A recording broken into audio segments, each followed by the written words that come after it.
It's 2:00. Why don't we go around and do roll call? Linda Miller, Here. Dan Gainsborough, Here. Scott Bates, Here. Aaron Cusker, Here. and Peter Lowett here. And I think that's it from the committee. We have some guests as well. All right. So our agenda, we need to decide who's going to be the clerk for this meeting. I think it's probably my turn, so I'll volunteer to be the clerk for the meeting. Thank you, AI. Remember to spell my name correctly. So we have 4 series of minutes that were prepared to act on: November 12th, November 19th, December 2nd, and December 10th. I hope people have had an opportunity to take a look at those. I'd be happy to entertain a motion with any minor amendments folks might have. So moved. Second.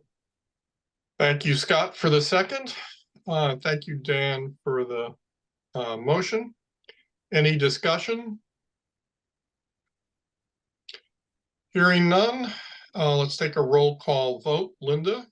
Yes. Dan? Yes. Scott? Yes. Aaron? Yes. Peter, yes. All right, so we got some exciting news. The RFP is out.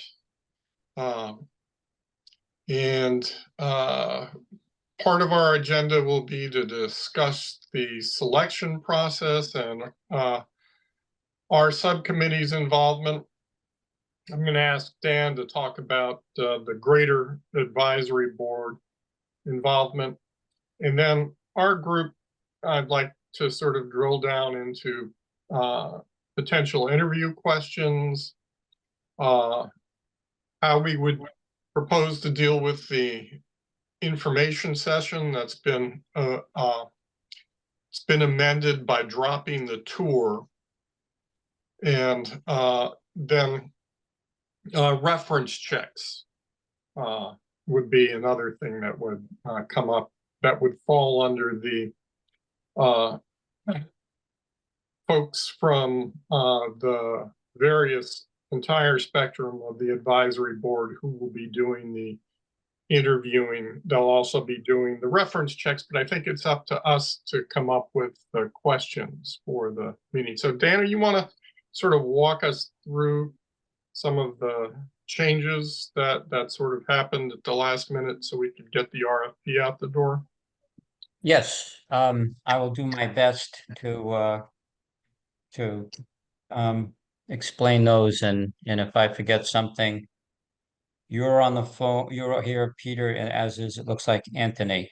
On the day that I might have my days wrong, but a day last week, Shannon and actually Megan and Shannon and Anthony stepped in as well, asked to meet to try to go through a couple of different issues that they were concerned about and needed to be addressed before it could go out onto the street. Some of that was the dates, which it might be worthwhile. I think it would probably be worthwhile for us to just all go through, not that necessarily at this second, but when we start to talk about next steps, and so people can prepare and make sure that they have time available. So that was part of it. The other change that we talk about, help me out with this, Peter, I'm trying to go back to my notes, was the section, hang on a second, I have it. The part of it was the selection criteria and what they, or the evaluation criteria as it's labeled in the RFP. And that's where the majority of the discussion centered around. Um, with Anthony's help, we came up with 3 different categories, basically. I imagine these will be familiar to people in general. Highly advantageous, which the respondee gets 5 points for. Advantageous, what they get 3 points for, and least advantageous, they get 1 point for. For a maximum of 20 points available. So there's 4 sort of sections. And then we also agreed that there'd be something similar for the interview process, and I suspect the same is true for the reference checking. So that's where the bulk, that plus, as I said, just sort of updating the timing is what we spent our time reviewing. I just, One thing I would add to that, Dan, is we created a point criteria for experience doing fiscal impact analysis and marketing studies, because that didn't really have any points associated with it prior to that meeting, and we wanted to make sure that it was given equal weight. yeah, that's a good point. And as people may or may not recall, I think I mentioned this in the last full AB meeting, that that's an area, fortunately for us, that's an area that Paul from DCAM has pretty extensive experience. So it's got the benefit of that input as well. So if people don't have questions on, or people have questions, I can try to answer them before I go on to something else. Scott? Dan, I was just curious. I don't know if it got in, probably didn't get in the RFP, but I'm sure the consultants will be asking if they get selected, will they be precluded from being on a master developer team down the road with DCAM? Yeah, it hasn't been, the question has not been addressed directly. I've had a couple of anecdotal conversations, both with potential participants and maybe with Megan, I want to say. I don't know the answer. Perhaps, well, Anthony is still on the call, so he may or may not have the answer to that. Not to put you on the spot. That's all right, Dan. Yeah, I'm not aware of that, and no, I don't think that's addressed anywhere in the RFP. But any process moving forward, there would be a bidding process, I'd assume, something to that degree. So it doesn't preclude them from continuing. I agree. I hope that's not the case, because I think it'd be great. Yeah, the other part of that, Scott, is that they'll, as I'm sure you know, and perhaps others as well, that they would be, presumably they're going to be hired as a member of a development team, right? Yes. And so it seems like it would be difficult for us to prevent that. In some respects, I think as you were sort of beginning to allude to, probably it could have a lot of benefit. Yeah, I don't want to prevent them. Yeah. I will make a note to try to bring that up at the next coordination meeting, though. Linda has her hand up. I appreciate the way that you've developed the weight system, but I just wondered how you envision that being implemented. Say, for example, an applicant submits a proposal but doesn't have any expertise in fiscal impacts and market analysis, but they're way off the charts and everything else. And their bid doesn't include that portion. So we know we'd have to perhaps add an additional consultant to do that work. Would that like eliminate them or put them at the bottom of the list versus say a group that would have maybe mediocre weights all across, but might add up to more than the one that was uneven. So I just wasn't quite sure how this, ranking would reflect, be reflected in real decision making. Yeah, I mean, I have an answer to that. I'm not sure if you're directing that at me or Anthony or Well, somebody else. Since you're leading the discussion right this moment. I'll start then, I'll and let you Anthony start can it. correct me.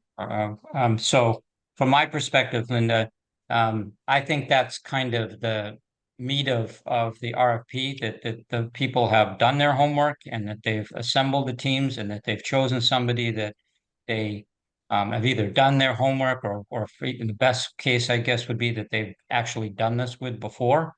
And so I'm not particularly keen on the idea of the town or us through the town or with the town trying to cobble together the best of the best. I think that's potentially a recipe for confusion and confused expectations. So that would be my take on it. So we've got Elizabeth, Aaron, and Scott with their hand. Okay. Elizabeth, you had your. Did you want to finish, Linda, or? No, go ahead. So if I can, share my screen, what I can give you is a perspective of one way. And I provided this to Megan. I don't know if it was shared with this committee, or not, but, so this is a ranking matrix that was, used for when the comprehensive long-range plan was updated in 2000 the RFP went out in 2016. So I amended it to include, you have your minimum criteria, which is the actual scope of services. Consultants, this would go on as however many consultants you have or how many pages. And then the scope of service, that their proposal that they submit, whether the proposal includes information about each one of the 6 tasks that are in the RFP. And then you have your comparative criteria, which I don't know if this is the scale. It should be a 4, but whether this is the scale that Anthony worked with Megan, not advantageous, advantageous, highly advantageous. But then it goes through all of those of the evaluation criteria that is in the RFP, 1 through 10. And this is where that ranking happens with that evaluation criteria. So that's just one way that has been used in the past. I think that's great, Elizabeth. Yeah, thank you, Elizabeth. So I can share that with, this is a draft. I can share this with the committee if you want to have a closer look at it. Thank Yeah, you. that's great. It's much appreciated. The numbering is a little off. It was 1 through 5. I think it was 1 through 5. Okay, so it's 1 through. It's 5, 3, and 1. So I just want to loop back to Linda. I'm not sure that addresses the question that Linda raised. I can Scott? I agree with Dan. I think if a consultant omits a section of the RFP or can't provide that type of service, they're not fulfilling the essence of the RFP and the proposal. I've been pursuing these big jobs in the past, and if I left out a section or a service, that was my responsibility, and we would be probably knocked out. So it's their responsibility to go find that service. If they can't provide it in-house, they have to go get a sub-consultant, and it shouldn't be up to us to go find that for them. I think that's unfair to the other players. Aaron? You're on mute still. Maybe this is a different question. I was just wanted to clarify. I was a little confused at the all committee meeting. So the RFP was sent to a select group of consultants, or or is it now, I didn't understand what the different options there were and what Yeah, actually so happened. it ultimately, again, Anthony will correct me if I'm wrong, but ultimately it was sent to both a select group and to the central register. And so this select group, you may recall, was identified in the last meeting, and then there was probably a handful or less of additional firms that we wanted to make sure were included in that sort of more expedited, and that might be the wrong choice of words, but you know, Direct. direct notified, Yeah, right? yeah. And so, and I believe that all those people have received it. Anthony? Thanks. Thank you.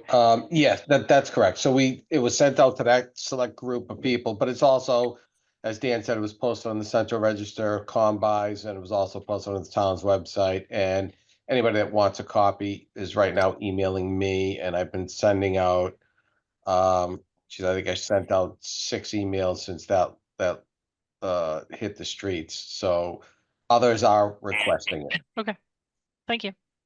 You're welcome. Other questions at this point? So there were a number of sort of changes that we discussed, mainly around the information session and site tour. So I think the main one was, we don't need a site tour now. If there's a snow event, that just pushes things out and backs up the deadline to the end date at the end of June. So we really tried to do things that would keep the request for proposals on track for getting things in at the end of what was it, January or February? January. January 27th. Yeah, so that we could hopefully kick off the the whole development process in early February and get people hired. I think it may be, I think we wanted them starting the project by March 1st. Is that yeah. So there's some time in January, but it's going to be really tight in terms of the process. I see Linda has her hand up and then Scott. My question, actually, I guess gets back, I wasn't quite sure that we had, left the prior topic on the matrix. And who will be, filling in the matrix? Is that going to be town staff, or will that be, a group from the advisory board or subcommittees? So that's Peter. Can I take this? Please. Okay. So first of all, I think that's part of what we're going to talk about today. But in the short answer to your question is it's going to be a combination of town staff and a cross section of the advisory board. Okay. With the idea that since I'm both in the advisory board and in the land use, we want to, and since this is, this is the group that really is kind of leading this charge, we're going to give this group 2 sort of voices there, and then the legal and the legal governance and the communications will both get 1 participant. So as I understand it from Anthony and Megan, we can have a total of 5 people involved in this process. Not the AB, that I think the town, from the town. So there'll be 5 people from the advisory board and 5 people from the No, town? sorry. Thank you for asking that question. I believe it's a total of 5. And would one of those people be a member from the select board, which We're not at this point necessarily. We can, depending upon how we feel, my thought was that it would be good for us to have have those different chairs or whoever those different subcommittees represented. If we get into a pinch and it's we bump up against a number, then we may have to scale some of that back, but maybe, Anthony, can you clarify that? Is it in fact 5? I thought I had written down 5, but Yeah, I think that what we were talking about is we didn't want to get to a point where there was you would gonna have a quorum. So, and that's what the concern was. So some members of the committee, and then the purchasing manager has to be involved to make sure the process runs. And I assume that Megan's working on this, maybe Megan. I think that's what we're looking at, Linda, for as town staff. Procurement, make sure the process is done right, and then obviously Megan to make sure that she was involved. So, and then I think it's up to you to collect that, to create a review committee for the RFP. yeah, and I will say, thank you, Anthony. I will say that and this is maybe important, Linda, just because I know how I think I'm beginning to understand how your mind works. You're sort of a couple of steps, you're a couple of steps. Apologize for No, it's a good thing. You're playing chess, and sometimes I feel like I'm playing checkers. So the town is going to be, we're fortunate, the town is going to be doing the reference checking in between.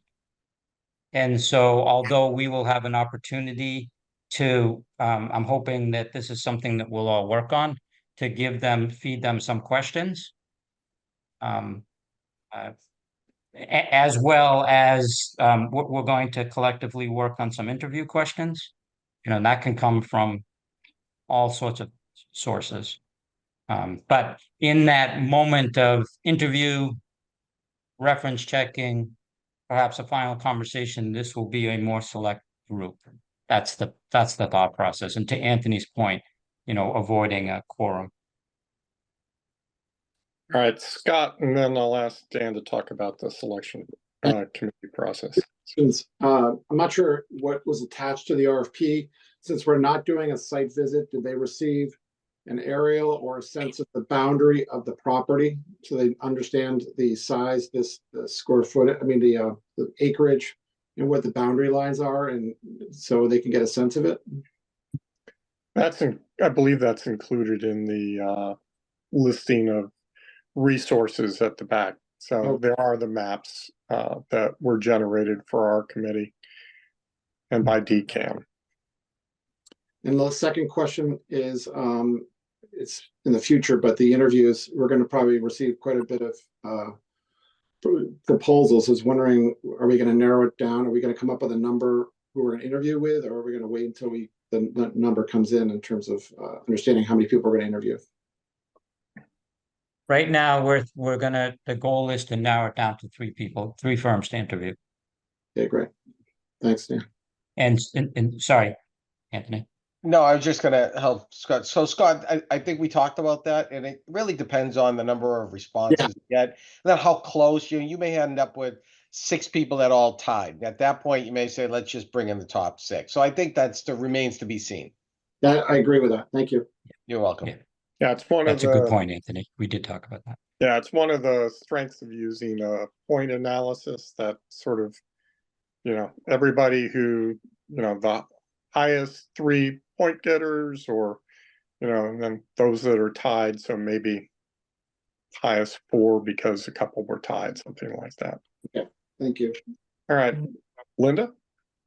I had a question about questions, questions that come in for those who are preparing the proposals and how those will be dealt with, because my understanding is if a question comes in that says, I don't understand what's going on with the water treatment plant.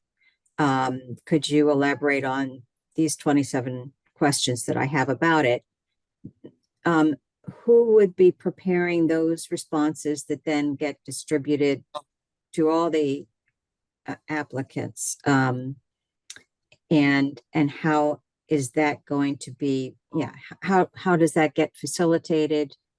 Who?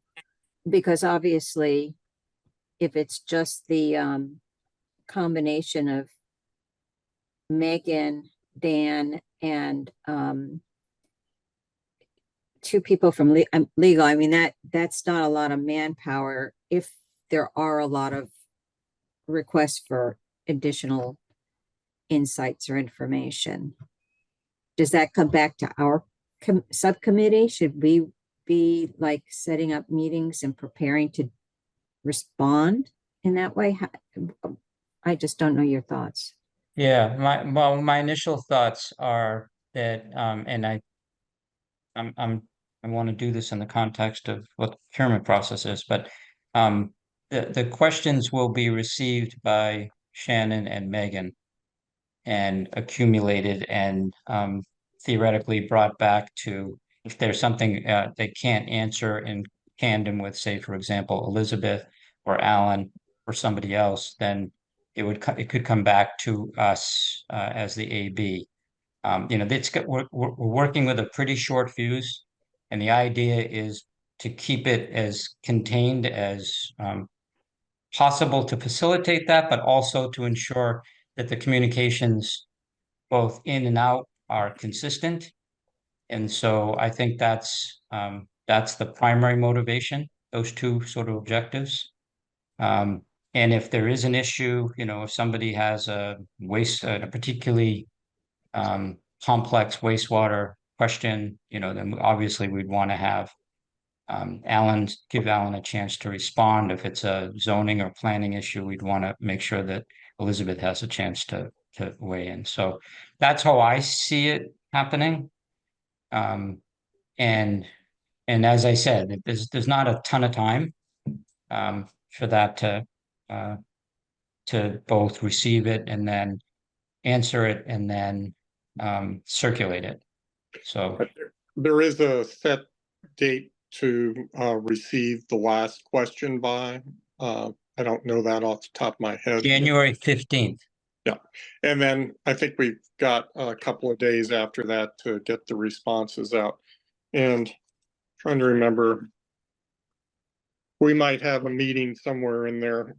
And if we do, we can walk through it, either if it's the whole group or just the subcommittee, because we're, just to provide any input we might have to flush out the questions more thoroughly. I'm counting on you, Dan, to take a look at your calendar and see if there's anything there while I ask Erin to ask her question. Yeah, I mean, my experience with this is that the questions come in, you generate a list of the questions, you figure out who they can be assigned to, whether it's DCAM or the town or the advisory board, if that's relevant, and you answer them all, and then everyone gets the responses to the questions, and usually there's a lot of repeat questions. So it's relatively easy to kind of get through that, I think, given the time we have. I agree with that, Erin. That's my experience too. But it is important to have a central receiving spot. I assume Shannon or Megan would be putting those all into some sort of matrix of. Correct. I believe that's what we've discussed. That's certainly my understanding of it. Thank you. Yeah, and part of this, just I think, Peter, to your point about looking at the timeline, we did try to synchronize our dates, the receiving dates, and follow-up. Sorry about the noise. Follow-up steps with our meetings, the AB meetings, so that we could keep this going on a pretty fast clip. So the 27th, for example, is a Monday, and I believe we have a meeting scheduled for the whole AB on that morning. So we will all get a copy of the different RFPs, and we have a few days to sort of, along with we have I think 2 or 3 days to sort of narrow it down, come to some sort of consensus around that. At the same time that the town staff will be doing the reference checking, so we can consolidate all this data. And the idea is to be able to notify the 3 or 3+ firms before the end of the week, so that they can be ready for an interview the following Monday or Tuesday. So it's quick, and that's partially why you know, whoever's going to sign up for involvement in this selection process, and I'm not trying to talk anybody out of it. In fact, I'd love to have everybody involved in it. At the same time, it's gonna consume a lot of time, certainly in the mid to end of January, and through the selection process, through the interview process. It's probably three to 4 weeks of a lot of meetings.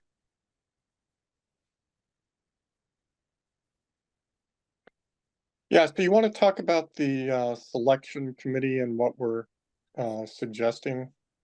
Yeah, what I was going to suggest, I mean, as I sort of touched on it earlier, I was going to that we have that this committee has 2 representatives, and the other 2 subcommittees, outreach and governance, legal governance, would both have 1 each, and that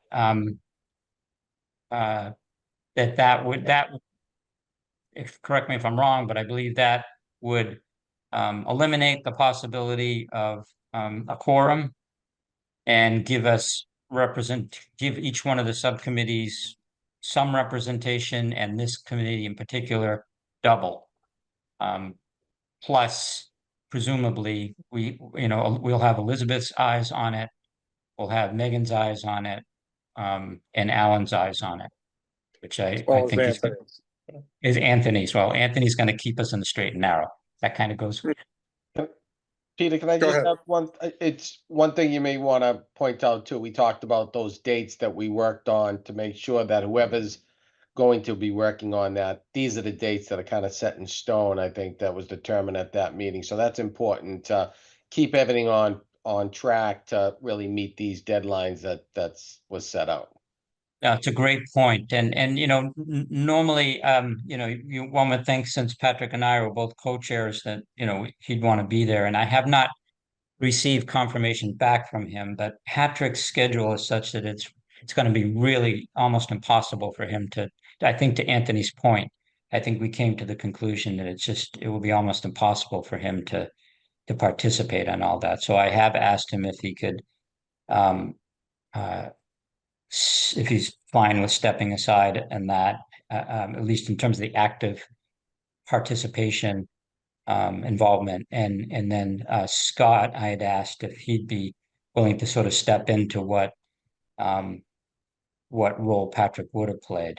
So that gives us a chance to have, I'm not counted towards, I guess I could be counted towards the land use, and I also am willing to step aside if somebody really wants to. I'm just speaking for myself, that as long as I can offer up my interview questions, and that's what I'm probably most interested in.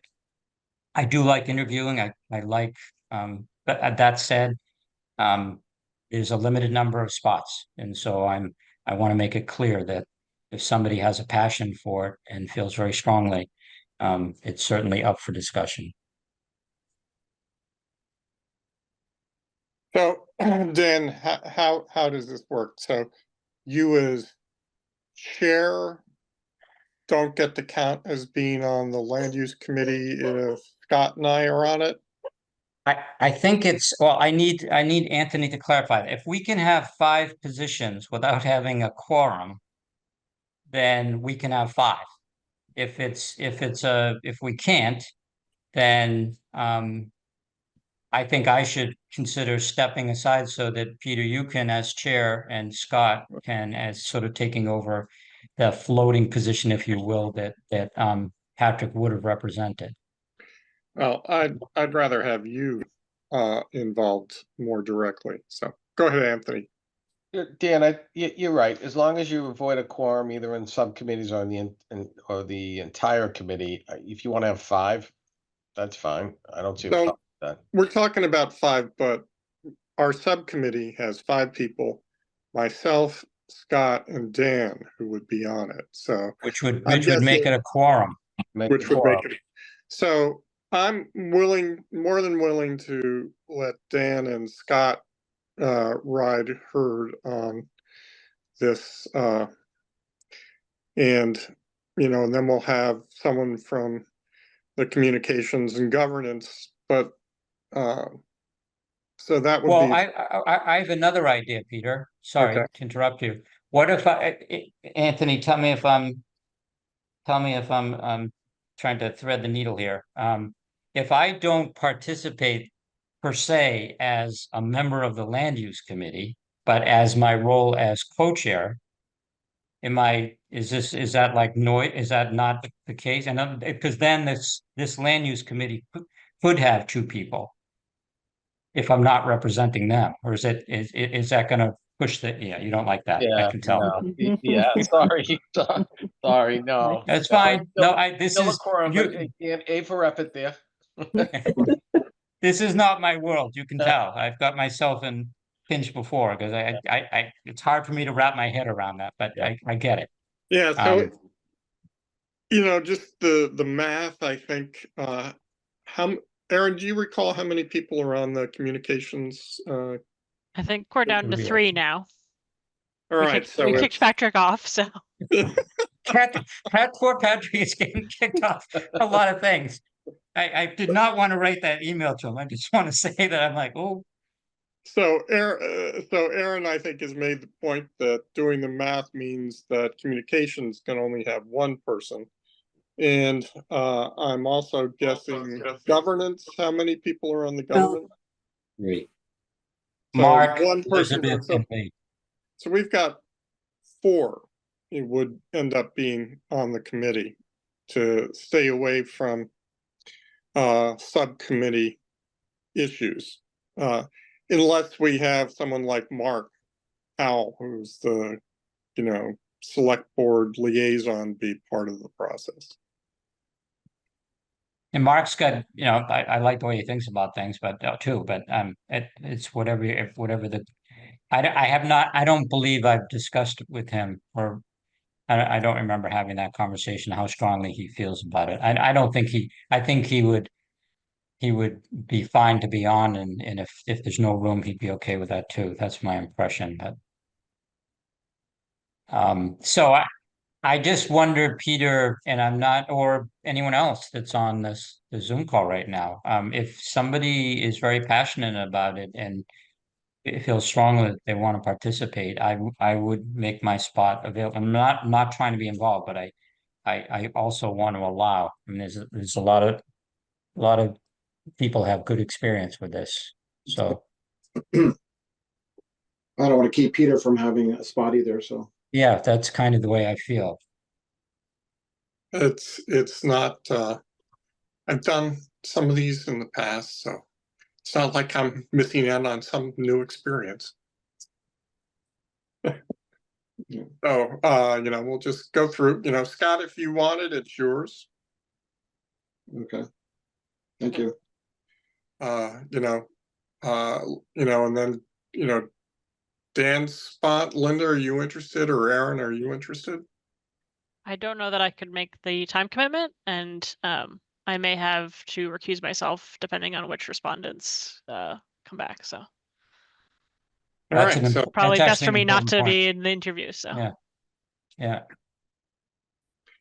all right, Dan, then it's you and Scott from our committee, and we'll ask communications and governance to appoint I'm some. pretty sure, yeah, I'm pretty sure John wants to participate. I'm not sure if it's gonna be Elizabeth or Lee. And then I don't know if, I'm trying to think if we discussed on Friday whether DCAM was gonna be, I think they're just gonna get us questions and feedback. I think they felt like we might not, some members might be not super keen on them being involved. I don't know.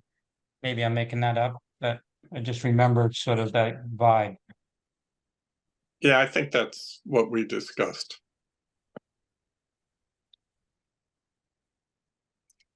All right. All right, so Dan, if you want to touch base with governance and communications, and then see if Mark is interested as the select board liaison. So we've got I just want to make sure we've got an odd number of reviewers. So Megan is one, Anthony is one, or is the town staff one reviewer? So purchasing will be involved either to make sure the processing goes right. So it could be Megan, it could be a purchasing director, or it could be myself, just somebody to make sure. And they don't necessarily have to be a voting person. You just make sure it goes right, Peter. Okay. Sounds good. So right, Peter, the so- only other thing you have to do is to play the role of Scrooge and give us all homework over the holidays. Well, there is homework involved. Yeah, in a very Scroogey sort of way. So you'll see on the agenda that it talks about. So we've talked about advisory board involvement. So we need to start thinking about interview questions. I mean, I think that's should be our main focus. So, you know, the standard pieces like familiarity with fiscal impact analysis, familiarity with market studies and examples of both of those, you know, detail your proposed community participation process and your most recent community visioning experiences, things along those lines.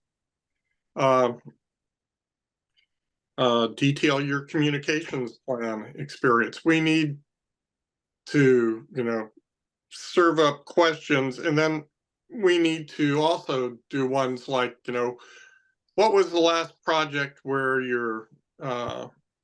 the community put you in a different direction from the RFP, and how did you respond to that? So things where they were forced to pivot and deal with it along those lines.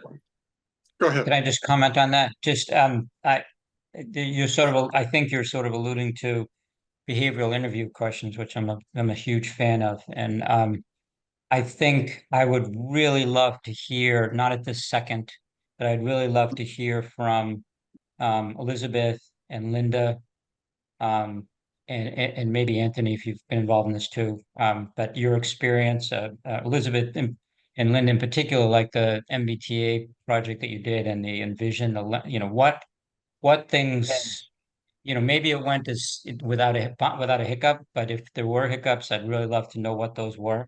And so we can try to bring those to the forefront, because I think that's probably the closest thing we have, what we're about to embark on. I mean, I can imagine some stuff, but I want to hear you guys on the leading edge of that. Yeah, I'll start and Elizabeth can jump in.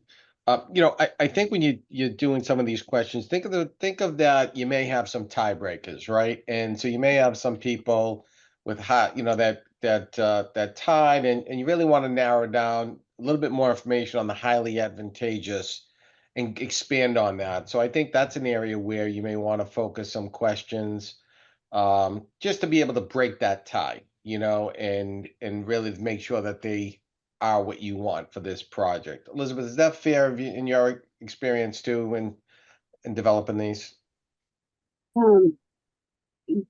Yes, definitely. And I think as you think about the questions and you don't need somebody to reiterate what's in their proposal. Y'all can read it. So it's, how is a question such as, what do you feel is the one or two aspects of your firm and your proposal that really set you apart from everybody else? Or what is, you know, what are the two things that you feel make you highly advantageous to get the community, you know, through this process to, you know, basically developing a great request for proposals with DCAM to find, you know, a potential developer, or a, don't have them reiterate something that's already in the proproposal. That's So good. can I just jump in there for a second? So Elizabeth, first of all, thank you for that. So that gets framed slightly differently.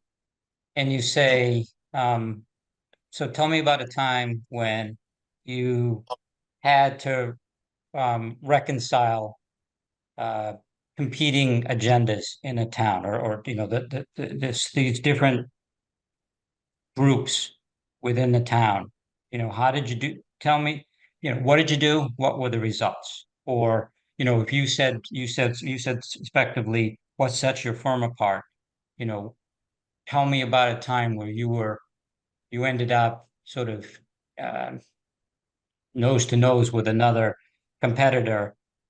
What was it about what your firm's approach to something, or whatever it was, that sort of pushed you over the edge?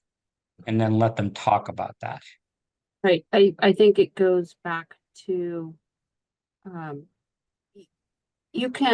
everybody can imagine some of the scenarios that are going to play out as this advances. It's likely that through this process, there are going to be competing interests for uses on this space, and ideas and areas. What tools and techniques have you implemented, and provide examples that have helped guide a community through those conversations of competing uses and ideas to come to a compromise, or a great resolution in the end? That's excellent. Write that down, Elizabeth. So good. All right, other folks. I see Linda's winding up for a question, and then Scott. Would you ever think of using a case study and asking them as a group to analyze it and give you a presentation? I think if there were more time, that's an option. I'm of the opinion you're quickly running out of time. And I don't think you have the time to have somebody go through that exercise. Okay. Scott? I mean, I don't. Yeah, I was on the designer selection panel for Massport, picking consultants for probably 10 years. And usually the interviews, could be like an hour, and you're given, 40, 30 or 40 minutes to present, and then 20 minutes of Q&A. But in terms of generating questions, I like the idea of coming up with some general consistent behavioral questions in the beginning that can be asked of all, but you learn a lot about good questions after you read the proposals, because then you get a general sense of the themes, and you get a sense of what's missing in different parts. You're going to have questions that are going to be directed specifically at certain companies based on what you've learned from the themes of other players. So it's good to have a general sense, some general questions, but I always felt that after reading the proposals, I came up with some really great questions for each of the select firms. They're going to be very specific to each of those teams. And that's one thing. Yeah, so Scott, Anthony it's my understanding that during this process, you have to have your standard set of questions that you are required to ask every applicant while you're going through the process. And part of that conversation, you can have follow-up questions as part of that. But you can't develop separate questions for each proposal. Okay, well, I like the thought of having just general questions for everybody, but in the course of conversation, you're going to have questions. Yes. In the course of conversation, yes. Scott, I think you're absolutely right. You can do that. You can have maybe a few canned questions that you want to make sure that you want every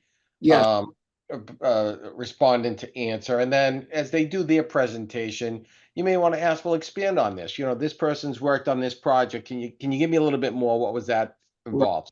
And that's what I think you probably did. That's what I meant. Yeah. Yep, that's fine. So are we gonna give them, when we invite them to interview, what are we providing them? We're providing a time and a duration of how long they can present and how much time is for Q&A. Are we giving them an agenda or what are we doing?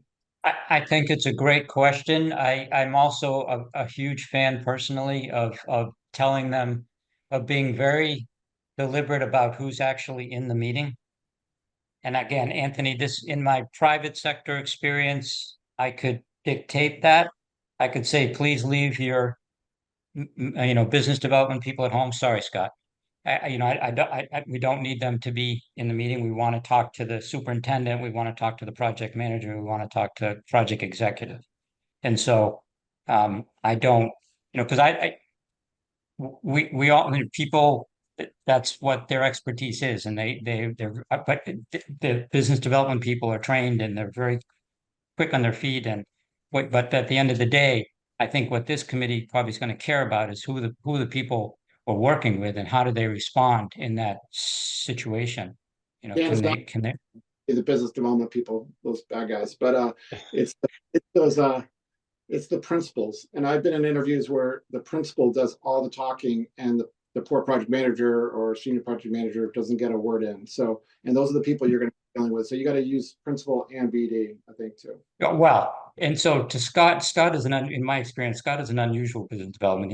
He's got a high emotional intelligence and he knows when to step back. But you're absolutely correct. We used to do this a lot and it would drive me out of my mind because I'd be looking at the project manager, but looking at the superintendent and say, so tell me about change orders. And of course, the principal leaps across the table and says, we don't have any change orders, right? And that's not the correct answer. That's not because we all know things happen. And so what you really want to know is what's it going to be like when you're working with these people shoulder to shoulder and how you're going to work through stuff. So my question for Anthony and for you is, can we specify that we want the team speaking and not the principals? Well, if I can, Scott, I think giving him a time and a length of the duration of the interview is important. I don't like to give too much because I think that's what ends up setting companies apart when they really start. If somebody's going to come in and going to wow you, they're going to have a presentation. They're going to hand you each one of you a packet. It's going to be nice and colorful. They're going to have bios in there and all that. And to your point, when you want to hear from, sometimes you'll get all of the project people. Sometimes that's not possible, but I think that's where you can hone in and ask some of those direct questions. Can this person, in your experience, you've done this, that's where you can ask a little bit more, but I never like to give people the answers to the test. Wow me, and that's part of the wow is how prepared are they to come to speak to you. Okay. All right, thank you. Sounds good. And Scott, since you're the nice guy, I'll be the bad guy if I have to sit on top of a principal. Okay. All right, can't wait to see that. Just take pictures. Yeah. All right. Other questions around the selection process? So we're going to have a selection committee, which will be part of the advisory board, and we've discussed the makeup. We've discussed the type of interview questions, and again, what I would request is that the committee members, if you have a question you would like to see addressed, send it to Dan and Scott and let them run with that. And Linda, I don't know if I don't want to create a whole lot of work for you, but I agree with Scott about the case or the concern about the case study. On the other hand, I'd love for you to try to imagine a question where we could get at that.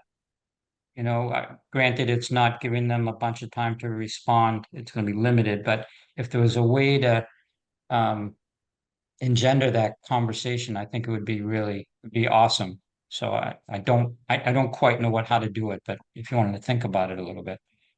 Yeah, I'd suggest, Linda, something that says the wastewater treatment constraints will drive this project. dot, dot, dot, and then your question after that, so they get smacked in the face with it. Or the Rotary decides that it's gonna have a leg that bisects the property. What are you gonna do? Yeah, there are a lot of communities that really like Neshoba Bakery, yeah. I think we'll get to public comment in a second, Pam. I saw you trying to speak. We'll get to you. Okay. Other folks? All right. We don't have any more discussion about the selection process. I'd be happy to open to public comment. Pam, if you just unmute, I think you had something. Pamela Dritt, 13 Concord Green. I just wanted to second your wastewater thing. That's a better example because it's real. And it's much like, and it can't be got rid of. They'll have to deal with that. Bisecting the property with the Concord Rotary stuff, that's going to be later enough that they'll be able to deal with it if it comes up, but they'll all have to do the wastewater thing, and that's so important. How well a good idea badly implemented ruins not just the project, but the whole idea. Well, thank you, Pam. Any other public comment at this point?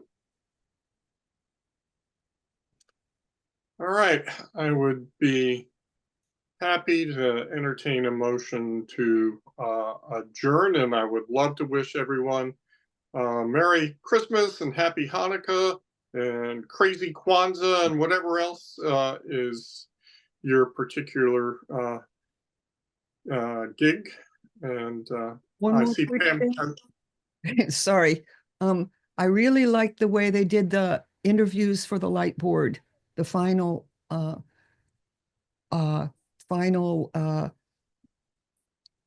interviews were open to the public. It made for an amazing, good, positive, and productive, transparent public way of doing it. Pam, this was for the light board members, No, for the head of the light board, the new, director. yes. And if you Okay. could do something similar for this, since this is,